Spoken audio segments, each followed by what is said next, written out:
This morning in Winston-Salem, one person is in custody after police say they shot a minor. The shooting happened yesterday evening on East 29th Street. Officials tell us the juvenile was shot during a family dispute inside an apartment.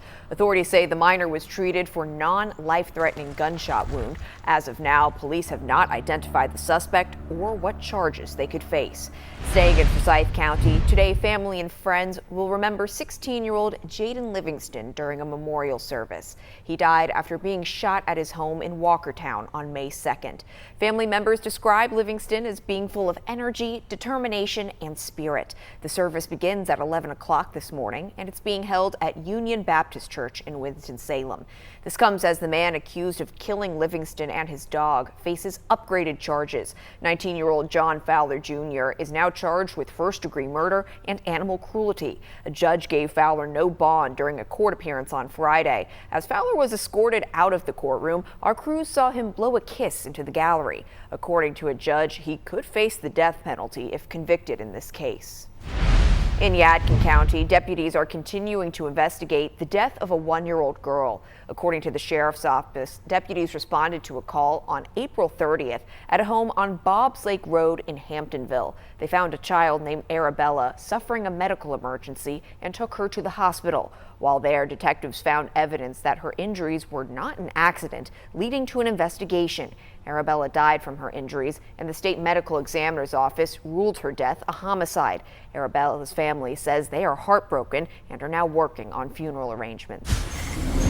This morning, an update on the deadly mass shooting in Lineback Park in Winston-Salem. One of the teens charged in the shooting has received bond. On Friday, a judge granted Grady Mendoza Soriano a $5,000 bond. The 16-year-old's attorney told the court she was one of the teens involved in the fight, but did not expect guns to be involved. Right now on WXII12.com, you can find extensive coverage of the case and read what we've learned in court and from investigators.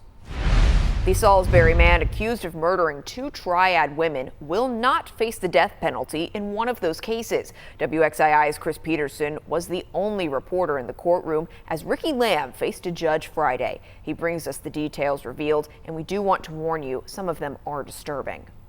He has been charged with first-degree murder. Our cameras captured the moment Ricky Lamb appeared in court Friday for a Rule 24 hearing.